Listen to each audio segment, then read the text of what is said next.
Falar dunha cuestión interesante que tal e como nos acaba de comentar o profesor Pernas,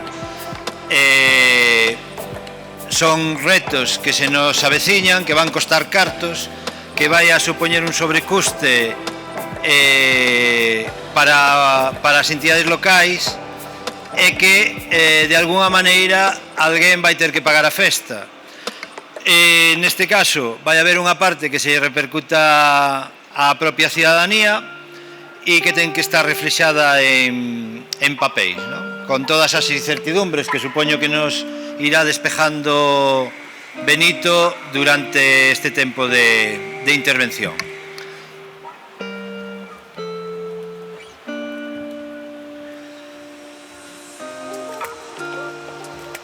Hola, bo día a todos e a todas. Antes de nada, decir que agradecer á organización a posibilidade que nos brinda para poder trasladarvos un pouco o reto desta ponencia, que non é baladí. Xa se marca como unha data no encabezado 2025, como unha alarma, ¿no?, que nos ten que sonar. Nos vai ter que sonar e nos sonará, vale? Vamos a ver que representa e cal é ese reto que implica o límite legal, o límite que se establece na Lei Marco de Residuos e Solos Contaminados por a Economía Circular en canto á definición de taxas ou figuras tributarias de algún tipo que teñamos que trasladar a unha ordenanza de tipo fiscal. Correxindo entre comillas a Manuel e agradecendo o convite que nos fixo especificamente a nós para poder estar aquí presentes, nos dedicamos fundamentalmente a unha parte que é máis, a mellor máis dura que outras, que é a parte de planificación e ordenación, que era o que o profesor Pernas acertadamente comentaba cando estaba a falar, ¿no?, do que nos ven en riba e tal. Creemos que o importante precisamente é procedimentar que vamos a facer, planificar como vamos a facer e con que ferramentas podemos traballar para chegar a uns obxectivos que sí, que nos están chovendo, pero que temos que adaptar sí ou sí. Este é un deles. Vamos a falar en concreto desto na próxima media hora. Esperemos que despois da brillante exposición, como sempre, do profesor Pernas, non quedaredes moi abrumados ou non vos meterá demasiado medo, a ver que consigo eu, non? Perdón. Temos aquí este reloj, ¿no? Estaba dicindo que sí, que temos un plazo. Ese plazo podémoslo estimar de distintas maneiras, como unha imposición temporal estricta e xa está, ou podemos pensar, como outras veces, con outro tipo de imposicións ou obxectivos que nos marcou a Unión Europea e o Estado Español, en canto a que malo será. Non, está aí a imposición, se non o fago, que pasa, non? Esa é a primeira reflexión que debemos obviar. É dicir, non.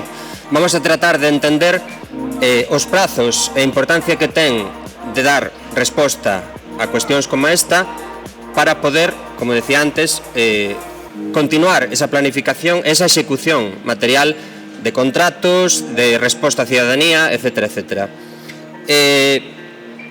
Temos que traballar, é dicir, ese reloj nos está contando non só para marcarnos que en abril do ano que ven temos que ter feita, aprobada en pleno, unha ordenanza fiscal, ¿no?, coas peculiaridades que vamos a trasladarvos agora, implica que temos que traballar.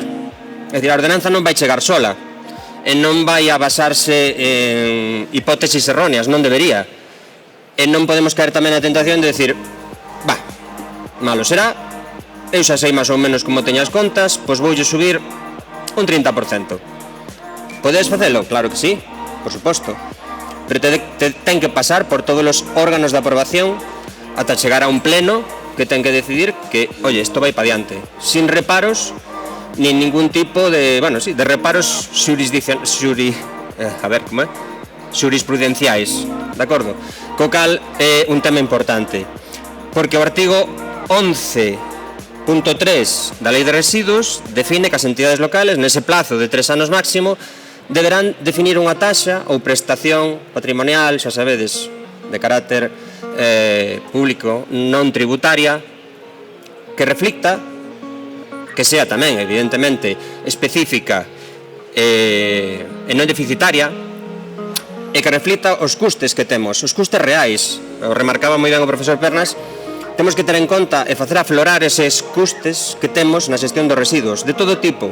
Ainda que pensedes, non, isto non me está afectando, pois un arranxo no punto limpo, pois esa modificación de contrato parcial que fixemos para meter 4 contenedores de orgánica nas rúas, todo o que se vos ocurra, campañas de concienciación, etc., pero tamén que poda aflorar os ingresos que estamos a ter, vale?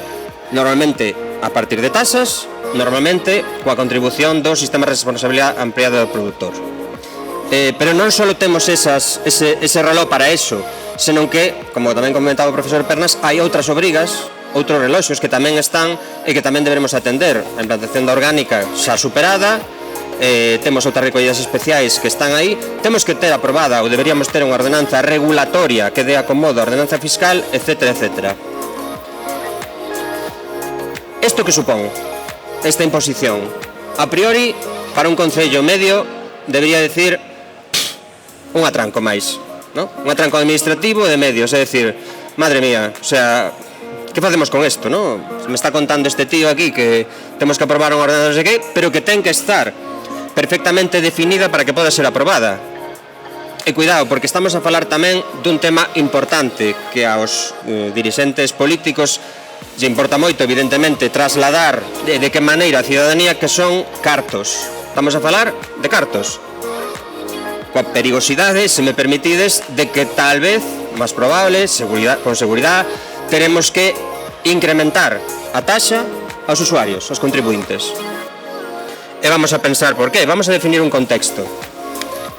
Isto que vedes aquí, non sei se é unha cifra máxica ou que, pero en principio é a porcentaxe de municipios a nivel estatal que teñen aprobada algún tipo de ordenanza fiscal de residuos, estamos a falar. De que tipo son? Bueno, a metade deles solo se basan na aplicación dunha taxa fixa, máis ou menos a mitad trasladan a diferenciación a vivendas e comercios, un pouco máis da mitad implementan beneficios fiscais, pero só un 12% dos que implementan beneficios fiscais o fan en referencia a algún criterio ambiental. Entre os criterios ambientais poderían estar prácticas de compostaxe, a recollida separada ou a colaboración na chega ao punto limpo. Vale, eso é a actualidade. Que temos ademais? Outra cifra, outra versión desta cifra, que o custo medio, estaba a decir o custo medio por vivenda que se está a pagar de media en España. O sea, canto costa, canto se está pagando por vivenda no municipio medio en España. Non sei se vos encaixa, se a vedes alta, baixa. Seguimos poñendo contexto.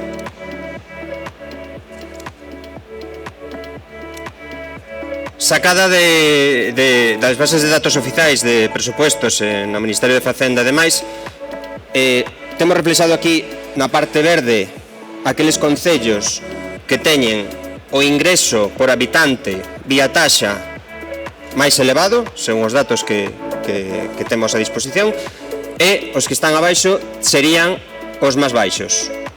Vale? Non ten que ver coa cifra anterior, porque estes son datos de habitante por ano, outro era vivenda por ano. Ahora facemos as contas. E por outro lado temos os custos por habitante e ano. Vedes en vermello os que teñen os custos máis altos, que non sempre teñen que ser as cidades máis grandes, en algún caso sí, e por outro, teóricamente, os que terían eses custos máis baixos. Como vedes, hai unha disparidade brutal, tanto é así que se collemos os concellos de Galicia, por facer unha media, entre 5.000 e 10.000 habitantes, a media que teríamos de ingresos serían aproximadamente 46 euros por habitante e ano, e os gastos como de orden de 63. É dicir, estamos ante un déficit seguro. Tamén é certo que non están metidos nestas contas, seguramente, todas as variables que alimentan custes e que alimentan ingresos. A media estatal define que a cobertura é do 59% entre custes e ingresos, E a nos dá para un municipio tipo, decía, entre 5.000 e 10.000 habitantes, aproximadamente un 73% de cobertura. Eu non mo creo. Non sei vos. Pero a priori me parece unha cifra demasiado alta de cobertura. Que pode ocurrir? Estamos elucubrando. Que pode ocurrir? Que tal vez non estén metidos todos os gastos. Non comprendamos os gastos que temos que meter no denominador. E, polo tanto, estemos nunha situación que poda levar a algún tipo de erro, ¿no? Erro de planificación. Porque a partir de aquí nos deberíamos definir que é o que vamos a facer, como vamos a estruturar esa arquitectura da taxa. Isto é curioso, esta dúbida que teño de decir, bueno, pues non sei se isto é real ou non. Vamos a confrontalo un pouco cunha enquisa que fixemos nun foro do FIREC, precisamente, onde aos asistentes se lle preguntaba cal era a percepción que tiñan en canto a xestión do lixo, é dicir, que era o que máis querían que importaba, o máis importante, o que menos. Entón, solamente ponderamos 5 cuestións. Do 1 ao 5, e decíamos, bueno, como pondera cada unha delas? E vemos que os custes da xestión parecía que non eran percibidos como un problema ou unha preocupación. Co cal, me leva a pensar que tal vez non somos conscientes do que implica isto. Non sei que pensades. Eu, polo menos, unha conclusión pode ser esa, non? É dicir, non somos conscientes do que pode integrar. E que integra? O que debería integrar? En canto aos gastos, non sei se tedes todos claro que estamos a falar de toda esta listaxe. É dicir, temos que ter claros os custes da contrata ou dos medios propios que estamos a utilizar para o servicio que corresponda, algún tipo de gasto relativo a servicios complementarios, de recollida e paralelo, non de limpeza viaria, que se iría aparte, da xestión incluso do punto limpo, se temos con outro tipo de xestión tamén paralela, do tratamento, aquí poño, por exemplo, un canon de Sogama que poño por 2 porque é doble, o sea, está despagando os que o fagan así, unha parte para a fracción resto, bolsa negra, e outra que só hai algúns concellos adheridos para a parte orgánica, a fracción orgánica que se está recollendo selectivamente, se está enviando ali. E aí, aplicado na actualidade, ou creo que está prorrogado, ou vai estar prorrogado, ou non o sei, un desconto que se aplica aos concellos. Entón, para a bolsa negra estaría ahora mismo en 66 más IVA menos o desconto, nos quedaría en 49 ou algo así. Claro, eso con unhas condicións, ¿no? Tiñamos asumido que deberíamos responder, en este caso a Xunta Sogama, con certos compromisos para que esa aplicación do desconto fose efectiva. Me consta que hai moitos concellos que a decembro pasado non foron capaces de justificar eso. Por tanto, esas contas terán que arranxarse de algún modo. Cal vai ser o futuro? Isto ten que subir. O canon de Sogama, o canon de un tratamento calquera, vai ter que subir. Vai ter que subir pola propia implicación que ten o proceso e tecnoloxía a desenvolver, e por outro, un tema de impostos que comentaba antes o profesor Pernas.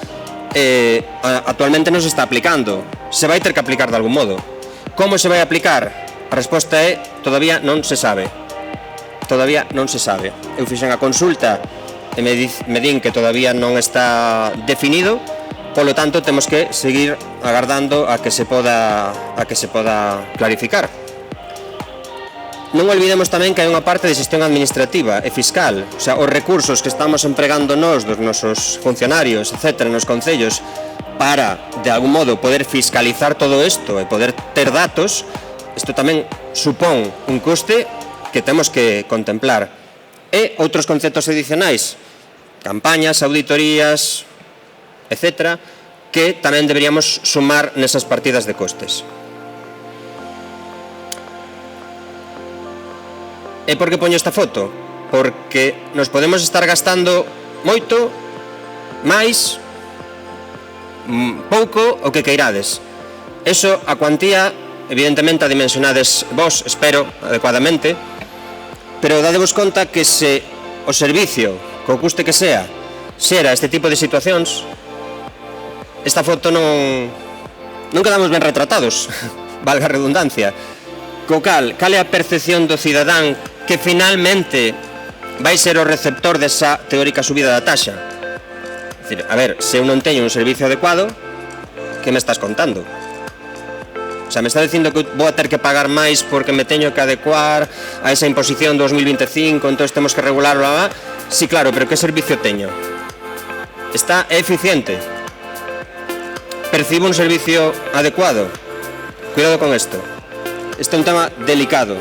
É dicir, non pode ser subir taxa e esperar que paguen todos e que non haxa ningún tipo de problemática, non? Creo que as cousas necesitan dunha transparencia, evidentemente, e que a xente comprenda cal é o plan que ese concello ten e para que sirve, que obxectivos ten, onde queremos ir. En canto a ingresos, por tanto, que deberíamos contemplar? Por un lado, esas taxas, decíamos aí, ou prestacións patrimoniais non tributarias. Aquí unha salvedad, non son xurista nin economista, pero polo que teño entendido, aínda que non me atopei con ninguna deste tipo, ao non ser tributarias non serían non estarían a incluirse en ningún tipo de ordenanza. As taxas acomodadas con tamén precios públicos, que sería para prestación de servicios en competencia con mercado, sí, incluso polos exemplos que puiden eu ver, taxa máis precio público si é posible incorporarlo na mesma ordenanza fiscal. O que decía aí, servicios aplicados con precios públicos pode ser un tema interesante. Hai referencias, experiencias de, pues, por exemplo, xestión e explotación de puntos limpos para determinados usuarios, porque, a ver, pensamos que un punto limpo é unha instalación de achega voluntaria normalmente para residentes, pero a situación de Galicia, por exemplo, marca que non todos os concellos tedes un punto limpo, co cal, a donde vas? Pois, bueno, se me permiten, pois vou ao veciño. Podes, por poñer un exemplo, marcar un precio público para que poda achegarse xente que non sea veciña ou outro tipo de situacións. É un exemplo, se está aplicando en algúns, non en Galicia, que eu saiba, pero si en outros territorios de España. Outra parte importante, contribución dos sistemas de responsabilidade ampliado do produtor. Aquí, como sabedes, e xa se adiantou antes, estamos nun momento de negociación dese convenio con Ecoembes. A ver, nos estamos olvidando sempre de Ecovidrio, vale, que outro scrap que temos aí. E ademais, que Ecoembes se divide. Vai haber, por así decirlo, un Ecoembes responsable do residuo de envase doméstico, que é o que máis nos afecta directamente ou intuitivamente, pero vai haber como unha especie de escisión hacia unha responsabilidade vencellada aos residuos de envases de tipo comercial.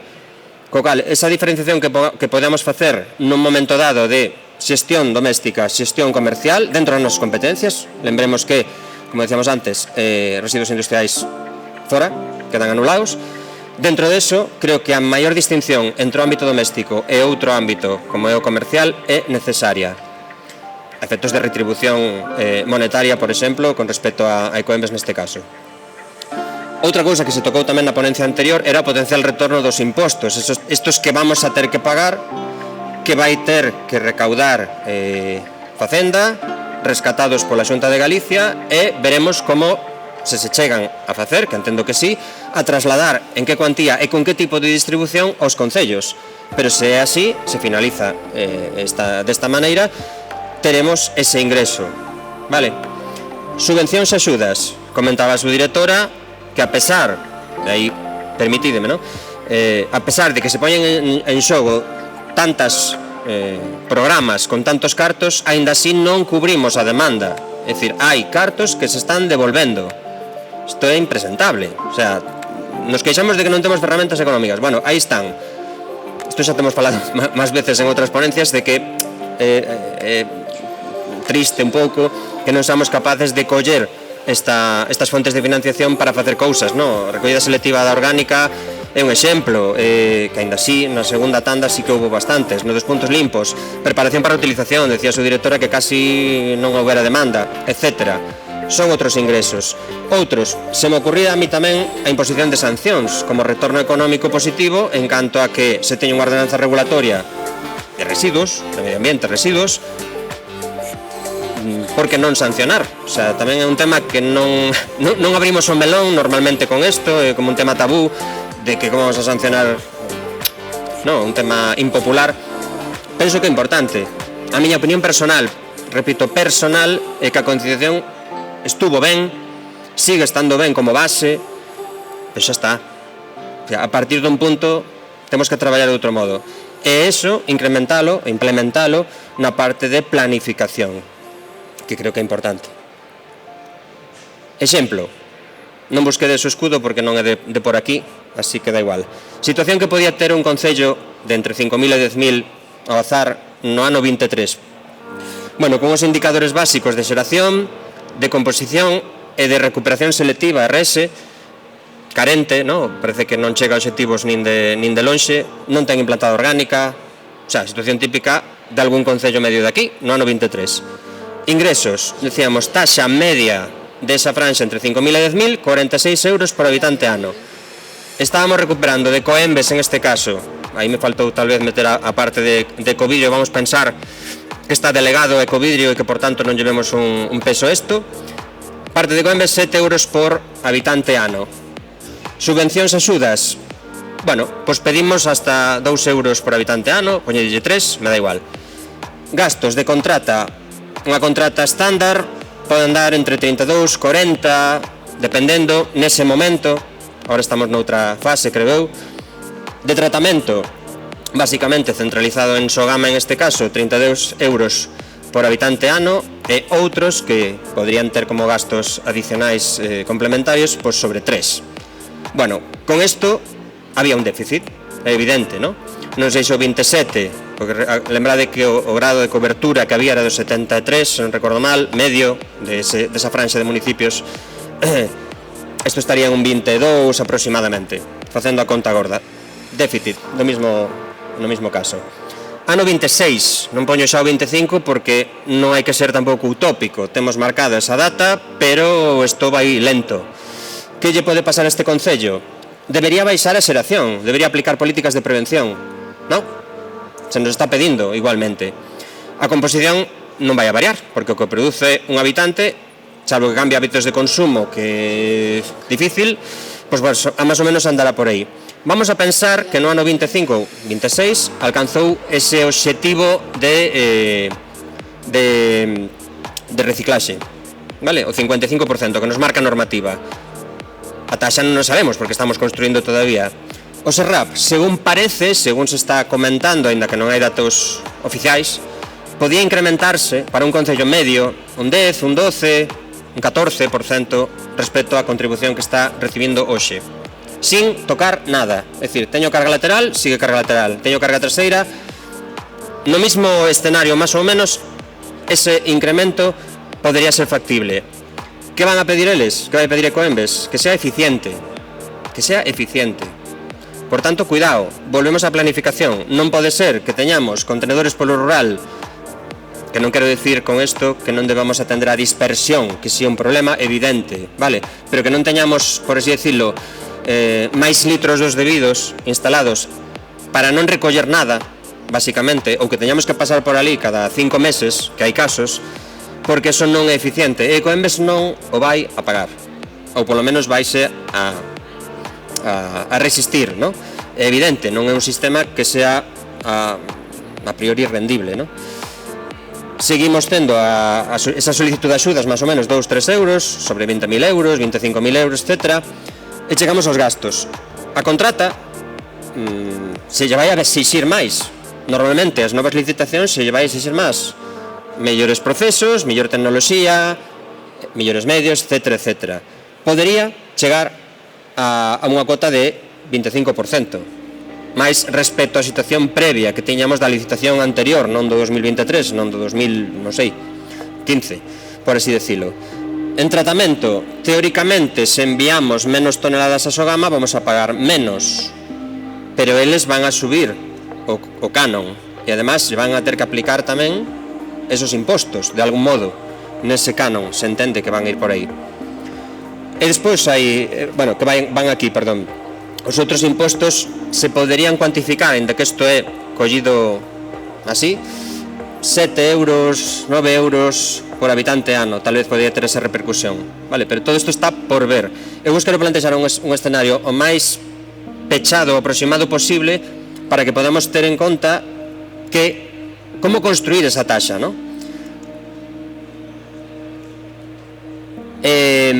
Que podemos facer? Non só é subir a taxa, é dicir, vale, pois teño un déficit do 30%, pois subo un 30%, pódese facer, pero creo que isto ten que estar apoiado, ten que estar apoiado nunha memoria técnico-económica sustentada, xustificada e que poida ter estruturada suficientemente unha taxa por contribuinte do modo máis específico posible. Podemos facer outras cousas, porque esa é a última solución, vedes aí algunhas delas. De feito, autoxestión da fracción orgánica, forzar a compostaxe, unha delas, disminución da fracción resto, a externalización, racionalización do servicio, planificar, volvemos ao mismo, aumento de ingresos, mellora da recollida selectiva, eso é obvio que debemos tentar facelo para alcanzar obxectivos, implementar, encadenado coa mellora da recollida selectiva, sistemas de porta a porta, contenedores intelixentes que poidan definir un pago por xeración ou incluso bonificacións por xeración. E por último, co que quede, pois axustamos taxa. Como? Mellor dito que debemos definir o feito impoñible, que pode ser recollida ou recollida máis tratamento. Eso, como que irades, sempre que despois nas contas que se lle pasen á Facenda vayan adecuadamente para non mesturar epígrafes. A quen? Debemos, o recomendable é distribuir o tipo de contribuinte, vivendas por un lado, actividades comerciais por outro. Como? Normalmente se debería aplicar unha parte fixa e outra variable. A fixa que trate de establecer ou polo menos garantizar unha cobertura mínima. E unha parte variable que iría en función da xeración. Problema: temos contadores de residuos? Non. Vámonos ter. Algún exemplo desta sala, sí. Próximamente creo que se vai animar a facer algo deste estilo. Vai ser un caso excepcional, penso eu. Digo a nivel macro, non só falamos dun porta a porta a hostelería, senón a nivel vivenda incluso. Bueno, que vai permitir isto? Ter unha contabilización de residuos, que é o que che marca o espírito da propia lei. Por iso digo que a parte variable será a parte fundamental, o meollo da cuestión para definir unha arquitectura de taxa sólida. Se non é así, podemos poñer o que queirades. Vamos a solo a meter unha parte fixa, vamos a definir que isto cubre a totalidade dos costes e xa está. Pero non. Outra cosa importante, proposta de reduccións, diferenciacións en canto a distintos hábitos, en canto a distintas praxis. Hai de tipo social, hai de tipo participativo en canto a, eu fago compostaxe, eu, non sei, minimizo as fraccións a desbotar, acudo ao punto limpo con regularidade, etc. O importante que lle preocupa tamén ao órgano recaudatorio é o control da morosidade e do fraude. Vale? Como se pode, a grandes rasgos, evitar? Temos que ter un control, temos que ter datos para poder traballalos e poder axustar as taxas a elementos concretos tributarios existentes. Entón, estes son os problemas que nos encontramos cos concellos. Temos que ter unha base de datos suficiente, unha base de datos de contribuintes actual, de acordo á ordenanza que tedes en vigor, suficiente e actualizada. Se non é así, olvídate, xa non podemos nin empezar. Temos que establecer a necesidade de que categorías vamos a cobrarlle. Temos uns epígrafes na ordenanza actual que define hostelería, alimentación, non sei que, vivendas, calle principal, resto. Se vos chega así, perfecto. Ted en conta que canto máis detalle vayamos a precisar para individualizar o nivel de taxa, máis información vamos precisar. Entonces entramos en temas como que lle pasa ás actividades económicas? Non me chega solo con que me dades a base de datos de contribuintes, porque pode ser insuficiente. Teríamos que acudir entonces a ferramentas como o censo de actividades, a referencia catastral, para poder trazar e concretar as dúas bases de datos e que isto fose, evidentemente, un exercicio útil. E as vivendas, seguramente necesitemos chegar ao padrón de habitantes con identificación de datos persoais para poder saber quen é quen e trazar coa base de datos de contribuintes, porque senón non vamos a ver nin cantos viven aí nin se están aí realmente, non? E moitas veces nin así. vou un pouco máis rápido ahora que creo que me estou chegando ao límite. Entón, en xeral, diferenciación de contribuintes, importante. Determinación de parte fixa e variable. Contador de residuos, tomamos a decisión, sí ou non. Se temos un contador de residuos, estamos lanzados ou temos a decisión de poder focalizar os esforzos hacia un porta a porta ou algún tipo de sistema que permita contar quen está aportando e como, pois eso sería bárbaro, porque entonces temos simplemente trasladada a unha base de datos que podemos utilizar para facer as estimacións correspondentes. Se non é así, estamos obrigados a ir a unha estimación indirecta, cos perigos e os reparos que podan intervir no proceso do visto que lle podan dar a esa memoria técnico-económica que finalmente se trasladará a unha ordenanza, ¿no? Ao texto da ordenanza. Entón, as estimacións indirectas poden vir a partir de varios indicadores. Algúns que se están utilizando pero que están en controversia. Consumo de auga. É variable? Sí. Vale, aceptámolo. Problema, base de datos de auga.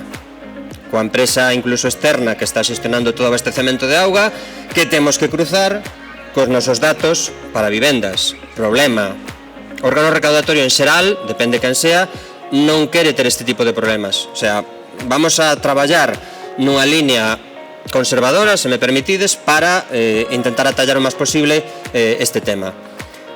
Outro punto importante, estaba falando de consumo de auga, que podría ser tamén número de residentes na vivenda. Bueno, podría ser. Con respecto á auga tamén se me estaba esquecendo que, claro, teño un pozo e xa estou fora de control, que pasa en moitas partes de Galicia. En canto ao número de residentes, bueno, variable non é, pero si che dá un indicador de canta xente pode estar producindo residuos. Se ti despois asimilas unha produción per cápita, pois podes ter algún tipo de indicador. Outros que xa non teñen nada que ver, tipo de calle, ubicación, etcétera, etcétera, para vivendas. En canto a establecementos comerciais, hai certas bases de datos que, dependendo da súa tipo de actividade, intensidade de actividade e tamaño do local, pode derivarse unha produción según fraccións de residuos. Vale, entón aí sería máis sinxelo, en principio. E con todo isto, incorporamos beneficios fiscais, que, como digo, temos que ter claro hacia que sentido. Hai uns sociais, por así decirlo, e outros operativos. En calquera caso, teñen que decidirse a quen, como e canto vou a reducir ou a bonificar. E finalmente, tenemos que construir esa arquitectura de taxa que se trasladará, non. Aquí a recomendación sería integrar desde o principio ao órgano de recaudación aos habilitados do Concello para que teñan noción dende o principio de que estamos a facer, para que, insisto, non teñamos reparos e que isto poda tirar para adiante. Senón, non vai avanzar. Vale, isto ten que ser previo, teñenos que acompañar en todo o proceso. Unha vez que teñamos eso, bueno, temos esa memoria definida, esa memoria técnico-económica, que, por certo, non está regulado en ningún sitio, que debe conter, que contido ten que respetar, non está establecido, polo tanto é máis fácil chegar a ese tipo de reparos, é dicir, oye, mira, que me estás facendo isto como non está, bueno, tamén a defensa, non? É dicir, ahora hai unha certa libertad e hai bastante problemática con isto de que como non está definido aquí parece que vale todo. Non, a ver, dentro do que cabe temos que definir ou plantexar unha arquitectura de taxa que sea crible, non? E por tanto robusta. E despois trasladalo, evidentemente, se está aprobado esa memoria técnico-económica por todas as partes, ao texto de ordenanza, que é unha, como vedes aí, son o contido básico dunha ordenanza fiscal calquera, simplemente, e xa estou acabando. Parece que temos misión feita, non? O sea, completamos misión. Bueno, sí, temos que aprobar en pleno. Creo que para a aprobación de ordenanzas deste tipo normalmente se aproban no pleno de xaneiro, por eso sempre estamos falando de xaneiro de 25, cando realmente o que che marca a normativa é 3 anos despois da aprobación, que sería en abril, pero as ordenanzas deste tipo se suelen aprobar en xaneiro nas corporacións. Temos que dar unha información pública a audiencia interesado, resolución de reclamacións, o sea, todo o procedimento habitual, hasta a aprobación definitiva. Acaba aquí? Non. Despois temos que informar a comunidade autónoma. A comunidade autónoma será quen, teóricamente, nos visile. Temos que decirlle, facilitarlle esta ordenanza e decirlle en que se basa, o sea, darlle a arquitectura da taxa e como a vamos a aplicar. De acordo? Isto é un tema importante. E non menos importante será dar traslado tamén aos contribuintes. É dicir, oye, que vai haber unha ordenanza nova, que vamos a tal, e ir xa suavizando o tema antes dunha aprobación e publicación definitiva. Con todo isto, resumen, final, temos un problema, pero non derivado dunha aplicación ou dunha aprobación dunha taxa, dunha ordenanza fiscal. Temos un problema per se. Como decía o profesor Pernas, creo que hai moitas cousas que traballar, estamos nun punto de inflexión que parece que non se acaba. O punto de inflexión, permitidme, era o 22, o ano 22, onde iniciábamos un cambio. Ahora estamos 2 anos por riba dese punto teórico de inflexión.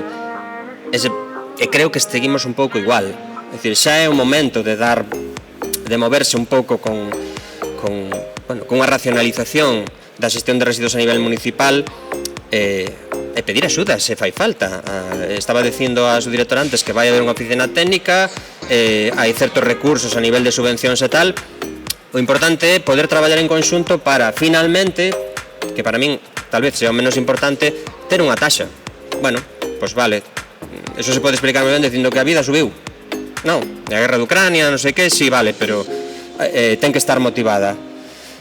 O tempo se esgota, pero, repito, creo que debemos empregalo ben para ter en este caso, unha ordenanza aprobada a tempo e que sea realista. Pola miña parte, nada máis. Moitas gracias.